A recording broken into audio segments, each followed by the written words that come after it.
Bienvenue sur le podcast Ose ta singularité.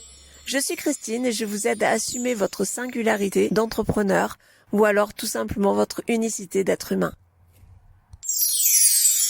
Aujourd'hui, l'épisode est consacré à créer et délivrer un message avec impact.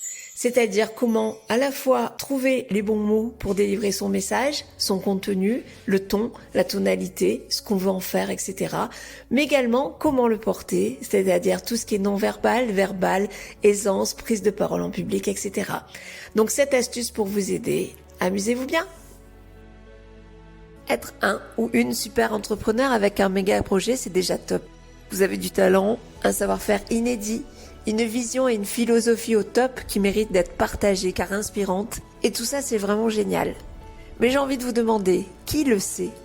Que ce soit par le biais de vidéos, de lives, de webinaires ou alors de podcasts, que ce soit d'interviews radio, télé ou de conférences, si vous ressentez aussi le cœur qui bat à déchirer la poitrine, la bouche qui se sèche, le ventre qui veut faire retour arrière et que vous avez un blackout cérébral quand vous devez prendre la parole et que vous devez délivrer votre message, eh bien moi ce que je vous propose, c'est de prendre du plaisir à cet exercice. Et cet épisode est pour vous.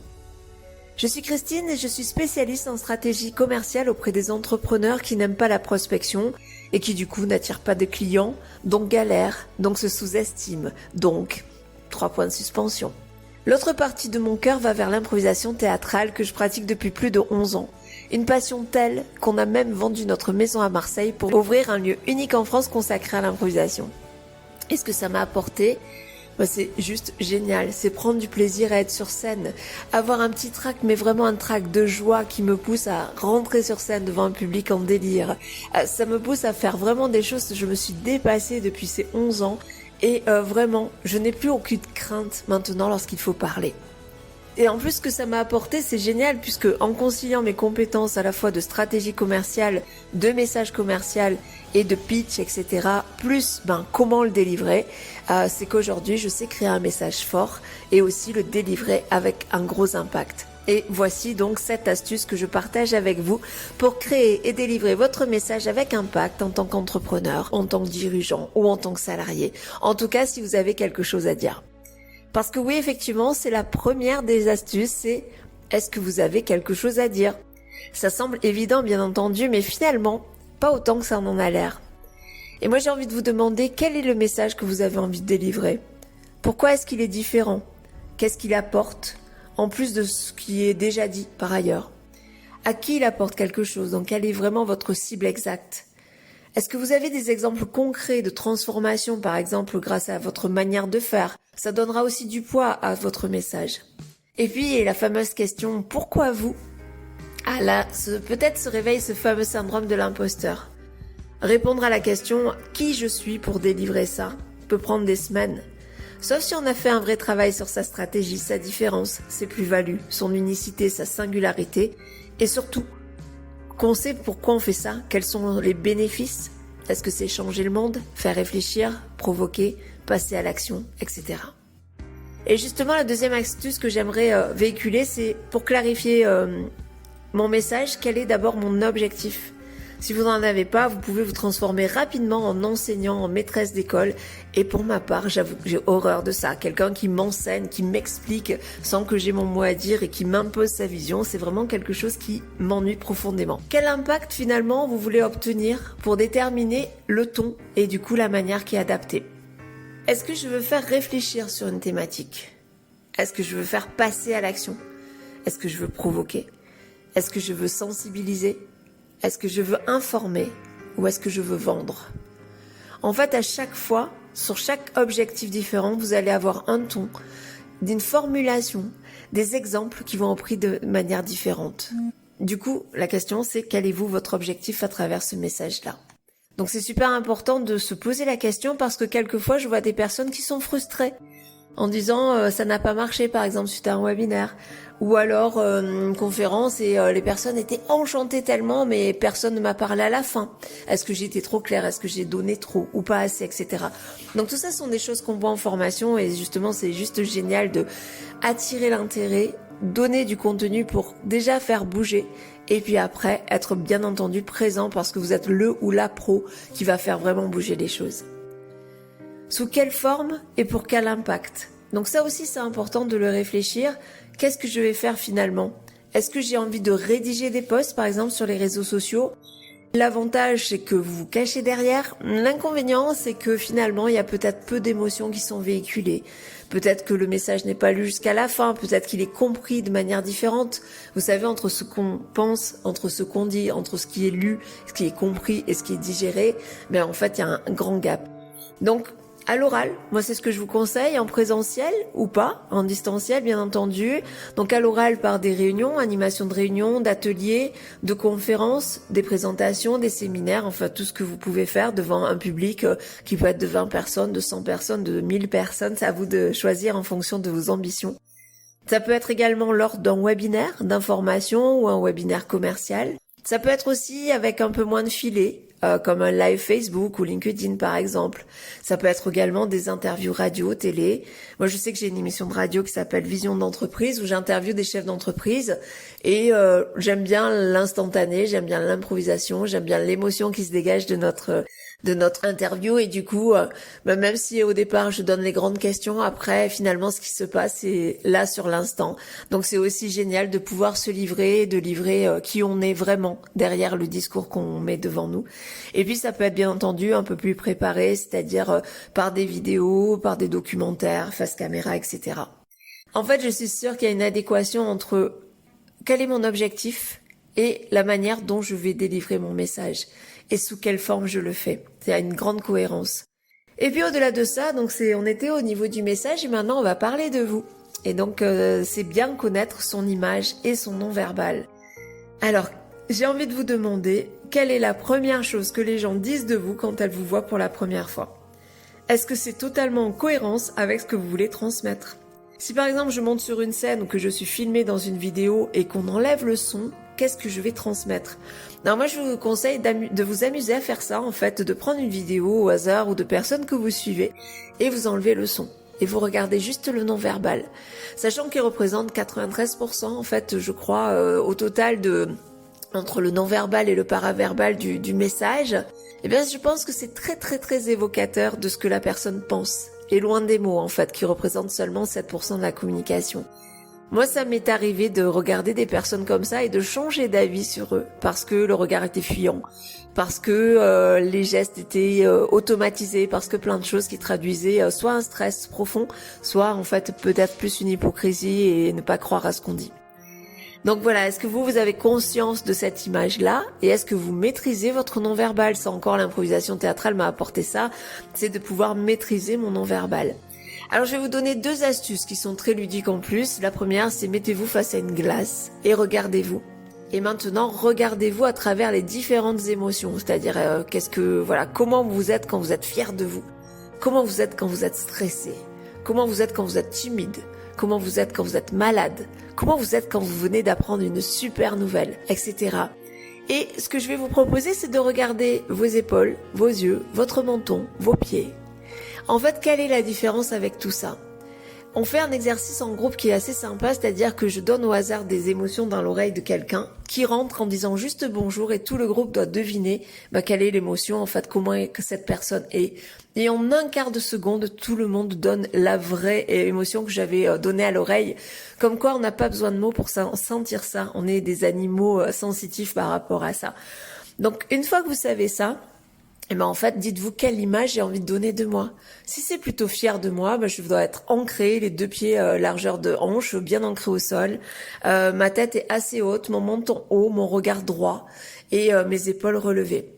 Si par exemple, pour X raison, vous avez envie d'être un peu l'air dominé ou un peu timide ou stressé pour valoriser peut-être les autres, là, rentrez un peu les épaules, rentrez votre menton, votre regard vers le bas. Ce sont des détails, mais je vous assure que de le faire, déjà vous prenez la posture qui va avec, la posture inconsciente, et ça c'est vraiment génial. Et puis deuxième astuce et deuxième jeu que je vais vous délivrer, c'est vous êtes un super héros ou une super héroïne. Toujours devant votre glace, mettez vos 2 bras à hauteur des hanches, même au-dessus. Redressez votre torse, redressez la tête, respirez fort et pensez très fort. Je suis un super héros, je suis une super héroïne. Et sentez ce que ça fait dans votre corps.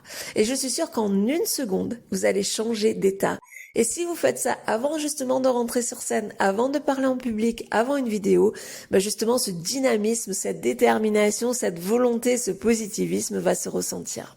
Donc voilà, j'espère que vous vous amuserez avec ça. En tout cas, moi, ça m'amuse beaucoup. Ensuite, une 5e astuce, c'est raconter de belles histoires. Et moi, c'est ma partie préférée. En impro, on a tous notre singularité. Certains sont des punchers, certains sont des constructeurs, certains sont des conteurs. Et moi, je fais partie des conteurs. Mais ce que j'aime, c'est vraiment raconter des histoires. Et aussi en entendre. Des belles qui touchent au cœur. De celles à laquelle je peux m'identifier. En fait, ça me donne envie d'écouter, de connaître la suite. Parce que ça réveille des émotions en moi. Parce que ça peut me bercer, me faire peur, m'attendrir. Bref, réveiller en moi des comportements humains qui me donnent envie de bouger, de passer à l'action et de déplacer des montagnes. Parce qu'en fait, si vous réfléchissez bien, on sait plein de choses. Mais c'est pas pour ça qu'on les met en place. Et si on ne met pas en place, on ne bouge pas. Et donc l'histoire, pour moi, sert à capter l'attention, bien entendu, mais aussi à toucher cette émotion. Contrairement aux messages factuels et rationnels qui ne touchent que le raisonné. Du coup, effectivement, on sait, mais on ne fait rien. Donc pour raconter des histoires, bien il y a un début, un milieu, une fin. Il faut créer un accident, c'est-à-dire qu'est-ce qui va être important dans cette histoire. Vous pouvez bien entendu varier la tonalité de votre voix, vibrer, vivez cette histoire. Autorisez-vous aussi à ressentir vraiment ce que vous dites. Et pour ça, l'improvisation théâtrale est vraiment un outil magique. Respectez les silences.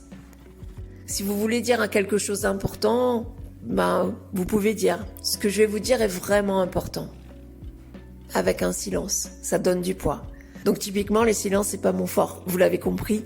Mais voilà, moi c'en est un autre, c'est plus le dynamisme et puis l'envie, la vibration, etc. Donc voyez-vous où vous êtes bien, mais il y a aussi différentes formes pour faire passer un message, pour bien être entendu, pour bien être, que la personne se l'approprie. C'est aussi respecter son rythme de compréhension et donc ralentir le rythme à des moments, faire des silences. Et puis d'autres moments, être vous, si vous êtes plutôt speed. Voilà. En tout cas, varier les rythmes parce qu'on a tous connu aussi des formateurs ou des formatrices ennuyeux à mourir. Où dès les 5 premières minutes, on se dit « Waouh, encore 8 heures comme ça, mais je vais mourir d'ennui. » Donc ne soyez pas celui ou celle qui fait mourir d'ennui les autres. Inspirez-vous également, ça sera la 6e astuce de vos orateurs et oratrices préférés. Pourquoi vous les aimez ? Qu'est-ce qui vous font vibrer? Décortiquez un peu à la fois leur non-verbal et leur verbal. Qu'est-ce qu'ils font? Comment ils se tiennent? Qu'est-ce que vous aimez particulièrement de ce qui est dégagé? La confiance, l'audace, la sérénité, cette maîtrise du non-verbal, les moyens narratifs employés, les accroches, les gestes. Voilà, c'est vraiment super intéressant de décortiquer, de peut-être regarder 3 minutes de quelqu'un que vous aimez particulièrement, que ça soit un conférencier, mais également que ce soit un chanteur, un acteur, une personne de votre entourage. Qu'est-ce qui va le déterminer? Qu'est-ce que vous aimez particulièrement?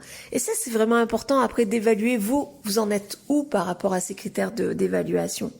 Et ça, c'est souvent très évocateur. On a souvent les mêmes indicateurs que la personne, peut-être moins avec un curseur plus bas, mais on a déjà presque tout en nous. Et déjà de faire cet exercice-là va vous conforter dans l'idée que oui, vous êtes la bonne personne pour délivrer ce message-là.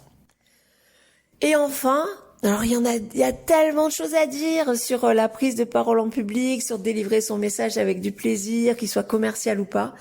Mais par contre, c'est comment vous pouvez trouver le moyen de vous faire plaisir. J'ai envie de finir sur ça. C'est important de vous faire plaisir parce que du coup, comment on transforme la douleur, c'est par le plaisir. Et donc, si jusqu'à présent, prendre la parole en public était une question de trac et donc de douleur, il faut absolument aller chercher l'opposé, c'est-à-dire comment vous pouvez alimenter votre plaisir. Donc, ça va être vraiment personnel. Ça va être peut-être penser à ce que vous dites et qu'est-ce que ça fait sur les autres. Est-ce que vous avez le pouvoir de changer le monde, par exemple? Est-ce que vous avez le pouvoir de faire passer à l'action? Ça dépend aussi de l'indulgence avec soi-même, c'est-à-dire oui on peut bredouiller, oui on peut se tromper de phrase, oui on peut parler vite, etc. Mais qu'est-ce que ça fait? Est-ce que finalement la priorité c'est pas ce que sont faits chez les autres? C'est important aussi de savoir où on en est, d'être sûr d'être légitime, parce que si on est sûr d'être légitime, on a envie. On a aussi d'aimer jouer. Voilà, est-ce que vous aimez jouer? Est-ce que vous êtes un joueur? Vous aimez tout ce qui est vraiment, j'allais dire tout ce qui est déjà établi? Vous savez exactement minute après minute ce que vous allez dire, ou vous laissez porter par ce qui se passe dans la salle? Et ça, c'est vraiment magique. Être passionné, bien entendu, c'est plein d'autres ingrédients secrets. Alors quand je dis secret, c'est pas secret, mais surtout personnalisé en fonction de chaque personne. Chacun va trouver ses manières de prendre du plaisir. Et là, il y a qu'en vous voyant que je pourrais vous dire, bah vous, ça serait exploite ça, ou toi va plutôt dans cette voie. En tout cas, tout ça, c'est génial parce que si vous sentez au fond de vous que votre message, il est beau, qu'il peut faire bouger des choses, qu'il peut servir à des personnes, il faut le véhiculer et ne pas être freiné par une peur, voilà, qui est là, qui est présente. Et on a tous eu des récitations à réciter quand on était gamin avec tous les élèves qui se moquaient. Et quand on est gamin, on prend ça comme, on n'est pas capable de faire ça. Donc moi, je vous dis, vous êtes capable, c'est sûr. Et voilà, faites-vous plaisir. J'espère que ces 7 astuces vont vous aider. Amusez-vous devant votre miroir, prenez la parole en public, entraînez-vous, etc. Et si vous sentez que vous avez besoin d'aller plus loin, si vous sentez que vous avez besoin de quelqu'un qui vous guide à travers ça, l'un des moyens de venir exploiter, vous entraîner en étant conseillé, en étant coaché, en fait diriger comme un acteur ou une actrice pour trouver à la fois les bons mots et également le ton juste et la manière de le dire. Donc j'ai mis en place pour ça des formations média training, c'est-à-dire comment être à l'aise devant la caméra ou sa webcam, devant une audience, devant un public, etc. Et comme d'hab, avec mon unicité, ne jamais faire comme tout le monde. Moi, ce que je veux, c'est pour finaliser cette formation, qui est une interview réelle, que ce soit en radio, pour les gens qui sont dans le Vaucluse ou dans le PACA, mais également peut-être sur un podcast, intervention sur un webinaire ou toute autre chose, mais vraiment pour mettre en pratique tout ce qu'on a vu ensemble. Et avoir le cœur qui bat, mais cette fois de plaisir et de fierté d'y être arrivé. Donc si vous voulez plus d'infos, si vous voulez me contacter, si vous aussi vous avez des astuces à me partager, n'hésitez pas en message privé, sur les réseaux sociaux, en commentaire ou en lien sur le descriptif de ce podcast. Moi je vous dis, voilà, n'hésitez pas, si vous avez quelque chose à dire, dites-le. On va y mettre les formes, on va y mettre du plaisir, mais en tout cas le message c'est vous. Donc vous êtes la personne la mieux placée pour délivrer ce message-là. Je vous dis à très vite pour une prochaine aventure de podcast.